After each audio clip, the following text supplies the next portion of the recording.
நடிகர் ரஜினியை அவரது போயஸ் தோட்டம் இல்லத்தில் நாம் தமிழர் கட்சியின் தலைமை ஒருங்கிணைப்பாளர் சீமான் திடீரென்று சந்தித்து பேசினார்.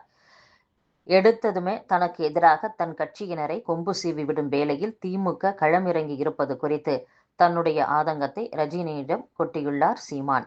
எனக்கு எதிராக என்னுடைய பெயரை கெடுக்க சொல்லி நேற்று வரை நாம் தமிழர் தம்பிகளாக இருந்தவர்களெல்லாம் என்னை வசைபாடுகின்றனர் என்று ரஜினியிடம் சீமான் வருத்தப்பட்டு கூறியதாக கூறப்படுகிறது. விஜயை சொந்த தம்பி போல பாவித்தேன். அவர் கட்சி துவக்கிய பின் என்னை எதிரியாக பார்க்கிறார். என்னோடு அரசியலில் இணக்கமாக இருந்து செயல்பட்டால் எனக்கு எதிரான ஓட்டுகள் தனக்கு வராது என்று நினைத்தே என்னுடைய கட்சியினரை தன் பக்கம் வளைக்க முயல்கிறார். அதை அறிந்த பின் தான் நடிகர் விஜயையும் அவருடைய கட்சி கொள்கையையும் விமர்சித்து பேச வேண்டியதாகிவிட்டது. 2026 சட்டசபை தேர்தலில் எப்படியாவது திமுகவை வீழ்த்தியாக வேண்டும்.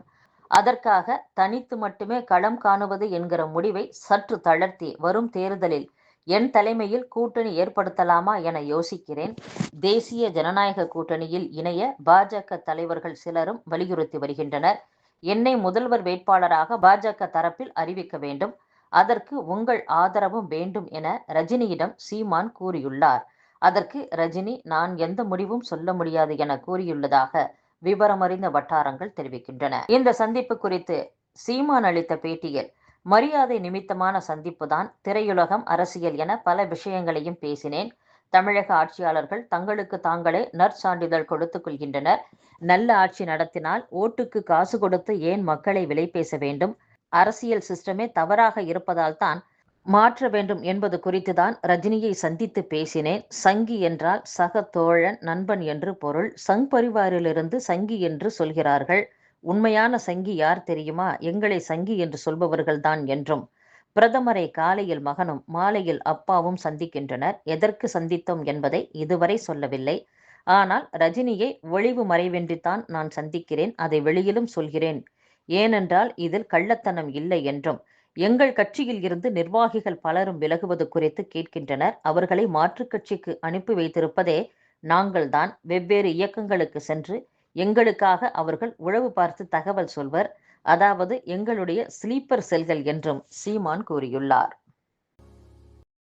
விடுதலை சிறுத்தைகள் கட்சி தலைவர் திருமாவளவன் பேசும்போது மைக் இணைப்பு துண்டிக்கப்பட்டதால் கோபமடைந்த நிர்வாகிகள் சம்பந்தப்பட்ட ஊழியரை தாக்க முயன்ற சம்பவம் பரபரப்பை ஏற்படுத்தியது. சென்னை கோட்ட தலைமை அலுவலக வளாகத்தில் TREU எனப்படும் தட்சிண ரயில்வே தொழிலாளர் சங்கத்திற்கு ஆதரவு தெரிவித்து ரயில்வே தொழிலாளர் விடுதலை முன்னணி சார்பில் விடுதலை சிறுத்தைகள் கட்சி தலைவர் திருமாவளவன் ஓட்டு சேகரித்தார். அவர் பேசுவதற்காக மேடைக்கு வந்தபோது மின் இணைப்பு துண்டிக்கப்பட்டு மைக் ஆஃப் செய்யப்பட்டது. விசிக நிர்வாகிகள் மின் இணைப்பு வழங்கும் பணியில் இருந்த ஊழியரிடம் வாக்குவாதம் செய்தனர். கூட்டம் நடத்த அனுமதிக்கப்பட்ட மதியம் 1:15 மணி முதல் 2:15 மணி வரை உணவு இடைவெளி நேரம் முடிந்தது. அதனால் துண்டிப்பு செய்ததாக கூறினர். இதில் ஆத்திரமடைந்த நிர்வாகிகள் அவரை தாக்க முயன்றனர். போலீசார் தடுத்த போது தள்ளுமுள்ளு ஏற்பட்டது. பின்னர் மைக் இணைப்பு தரப்பட்டு திருமாவளவன் 5 நிமிடம் பேசினார். காரைக்குடி சங்கராபுரம் ஊராட்சி மன்ற தேர்தலில் தேவி, பிரியதர்ஷினி ஆகியோருக்கு இடையேயான வெற்றி விவகாரம் தொடர்பாக உயர்நீதிமன்ற மதுரை கிளை உத்தரவை எதிர்த்து உச்சநீதிமன்றத்தில் மேல்முறையீட்டு மனு தாக்கல் செய்யப்பட்டுள்ளது. இந்த மனு மீதான விரிவான விசாரணையை வரும் டிசம்பர் 16ஆம் தேதிக்கு உச்சநீதிமன்றம் ஒத்திவைத்துள்ளது.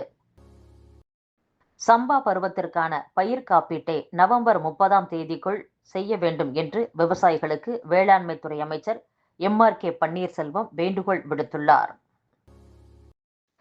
வேட்பு மனுவில் சொத்து விவரங்களை தவறாக தாக்கல் செய்ததாக முன்னாள் முதலமைச்சர் O. பன்னீர்செல்வத்திற்கு எதிராக தாக்கல் செய்யப்பட்ட வழக்கில் உரிய அனைத்து ஆவணங்களை இணைத்து கீழமை நீதிமன்றத்தில் மனு தாக்கல் செய்யுமாறு உச்சநீதிமன்றம் அனுமதி வழங்கி உத்தரவிட்டுள்ளது. குடியாத்தத்தில் கடந்த 2022ஆம் ஆண்டு சிறுமி பாலியல் வன்கொடுமை செய்யப்பட்ட வழக்கில் முன்னாள் ராணுவ வீரருக்கு 25 ஆண்டுகள் சிறை தண்டனை விதித்து வேலூர் போக்சோ சிறப்பு நீதிமன்றம் தீர்ப்பளித்துள்ளது. இந்தியாவில் முதலீடு செய்யுமாறு ஜெர்மனியைச் சேர்ந்த நிறுவனங்களுக்கு மத்திய மின்னணு மற்றும் தொழில்நுட்பத்துறை அமைச்சர் அஸ்வினி வைஷ்ணவ் அழைப்பு விடுத்துள்ளார். சத்தீஸ்கரின் சுக்மா மாவட்டத்தில் பாதுகாப்பு படையினருடன் நடந்த துப்பாக்கிச் சண்டையில் நக்சல் தீவிரவாதிகள் 10 பேர் சுட்டுக் கொல்லப்பட்டுள்ளனர். இவர்களில் 3 பேர் பெண் நக்சல்கள் ஆவர். மேற்கு வங்க மாநிலம் மால்டா மாவட்டத்தில் கைத்துப்பாக்கியை கொண்டு ரீல்ஸ் வீடியோ எடுக்க முயன்ற போது எதிர்பாராத விதமாக அதிலிருந்த குண்டு தலையில் பாய்ந்ததில் 8ஆம் வகுப்பு மாணவர் உயிரிழந்துள்ளார். உத்தரப்பிரதேச மாநிலம் வாரணாசியில் உள்ள ஞானவாபி மசூதியின் சீலிடப்பட்ட பகுதியில் இந்திய தொல்லியல் துறை ஆய்வுக்கு உத்தரவிடக் கோரிய மனுவுக்கு பதிலளிக்குமாறு மசூதி நிர்வாக குழுவுக்கு உச்சநீதிமன்றம் நோட்டீஸ் அனுப்பியுள்ளது.